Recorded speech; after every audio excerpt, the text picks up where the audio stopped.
안녕하세요. 저는 이용진 변호사라고 하고요. 얼바인과 LA에 사무실을 두고 있는 로고스 로펌에서 투자인을 담당하고 있습니다. 사실 되게 격변의 시기라고 할 수 있을 것 같고요. 투자이민이 역사는 사실 굉장히 긴데요. 90년대부터 시작됐는데 초기에는 굉장히 위험도가 높은 이민이었다고 한다면 그게 이제 이민국에서 법이 좀 안전하게 바뀌면서 여러분들이 안전하게 영주권을 받을 수 있는, 그래서 폭발적으로 성장을 많이 하게 되기는 했죠. 근데 금액이 이제 50만 불에서 80만 불로 오르게 되고, 또 1년 정도밖에 데드라인이 남지 않은, 1년도 아니죠. 올해 9월 30일까지만 현재의 법 구조가 유지되게 되기 때문에 여러 가지 변화도 많고 또 앞으로 어떻게 변화가 될지 좀 예상도 하기 어려운 그런 상황이라고 볼 수 있겠습니다. 하지만 이런 상황 속에서 다른 대안이 없는 경우가 많기 때문에 투자이민에 대한 관심은 더 많고요. 우리나라뿐 아니라 인도 같은 나라에서도 굉장히 많이 하고 있고, 예전보다 중국, 인도, 베트남에서 어떻게 보면 좀 이제 마지막이 아닌가라는 생각으로 전에보다 더 많이들 관심을 가지고 투자인을 또 진행하고 계십니다.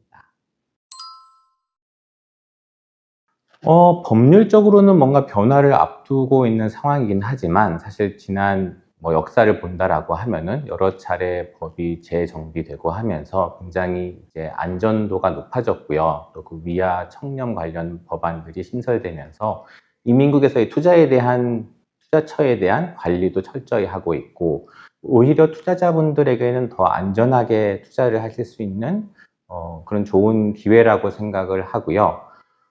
제도적인 거는 사실 어차피 바뀌면은 어쩔 수 없는 거니까 그 전에 가능할 때 맞춰서 진행을 하신다라고 하면은 예전보다는 더 이제 가장 안전한 시기에 하실 수 있는 게 아니라고 생각이 들고, 또 지난 투자이민의 역사가 쌓이면서 코비드도 지나고 하면서 투자금을 받는 게 어떨 때 어려운지, 어떤 프로젝트가 투자금이 좀 더 안전할 수 있을지, 이런 게 또 경험상으로 데이터상으로 쌓이다 보니까 오히려 투자자분들이 뭔가 결정할 때 어떤 프로젝트를 고를까 할 때도 더 많은 데이터를 바탕으로 진행하실 수 있지 않나, 그렇게 생각합니다. 네, 그 얼마 전에 투자이민 관련자들이 모여서 컨퍼런스도 있고 했는데 공통적인 의견은 예상이 어렵다인데요. 사실 이제 9월 30일까지면 확실하게 보장이 되는 거기 때문에 그때까지는 이제 투자이민을 계획하고 계신 분들은 빨리 진행하시는 게 좋겠고, 그 이후에는 일단 그 법의 안전도는 떨어지지만 계속해서 접수를 받을 가능성도 있습니다. 접수를 받은 후에 이거를 승인을 내줄지 아니면 거절을 내줄지 그런 상황은 알 수가 없고, 그렇기 때문에 그런 위험을 감수하기보다는 9월 30일 이전까지는 뭔가 액션을 취하시는 게 좋을 것 같고요. 또 나중에도 또 관련해서 다루겠지만 골든 카드라든지 다양한 다른 옵션들이 나오고 또 이민법들이 계속 어떻게 보면 부정적으로 바뀌고 있는 상황이기 때문에 투자이민도 금액이 많이 오른다든지 이 골드 카드와 합쳐지면서 뭔가 큰 변화가 있다라든지 아니면 아주 소멸될 수 있는 가능성도 있고, 그런 좀 다양한 예측하기 어려운 그런 점이 있는 것 같습니다. 사실 다양한 프로젝트들이 있을 때는 안 좋은 프로젝트들도 많이 있었는데요. 아무래도 조금 국내에 들어올 때는 선별되다 보니까 국내에 들어오는 프로젝트들 중에는 사실 아주 이상하다 하는 거는 찾기 쉽지 않은 것 같아요. 그런데 일반적으로 봐서 자기 자본이 많지 않은 프로젝트, 그러니까 땅도 없는데 지금부터 투자금을 받아서 뭔가 시작하겠다라든지, 그런 것들이 사실 제일 리스크가 높다고 볼 수 있겠고요.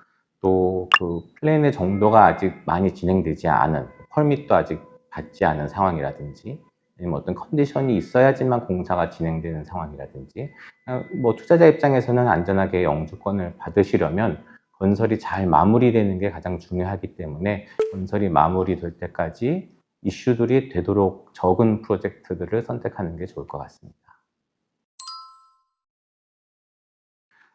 사실 여러분들이 이제 법이 어떻게 바뀔까, 없어질까 이런 고민을 하시기도 하지만, 제가 말씀드리고 싶은 거는 다른 옵션들이 뭐가 있나를 한번 고민해 보시면 좋을 것 같고요. 내가 영주권이 꼭 필요한데, 사실 영주권 받을 수 있는 방법이 많지는 않거든요. 취업이라든지, NIW라든지, 다른 옵션들을 한번 검토를 충분히 해보시고, 그게 어렵다라고 판단되시거나 아니면 투자이민이 그것들에 비해 장점이 많다고 판단되시면은 프로젝트를 고르시는 것도 중요하지만 사실은 시간이 지금은 많지는 않기 때문에 자금 출처를 바로 준비하시기를 권해드립니다. 자금이란 게 본인 은행에만 있다고 되는 게 아니고, 은행에 있는 본인의 예금이 어디서 왔는지, 증여 상속을 받았는지, 어떤 경우는 새로 부동산을 통해서 대출을 받아야 한다든지, 새로 자금을 만들어야 되는 상황도 될 수 있기 때문에 시간이 걸릴 수 있거든요. 그렇기 때문에 자금 출처에 대한 부분을 전문가나 변호사와 상의하시고, 자금 출처는 일단 만들어 놓으면 나중에 투자이민을 할지 안 할지 본인이 선택하실 수 있으시니까, 그게 좀 시간을 많이 아낄 수 있는 방법이라고 말씀드리겠습니다. 거의 이제 준영주권자로서 생활을 하실 수 있기 때문에 그런 좋은 점을 많이 활용을 하셔서 미국 내에 계신 다른 비자로 계신 분들,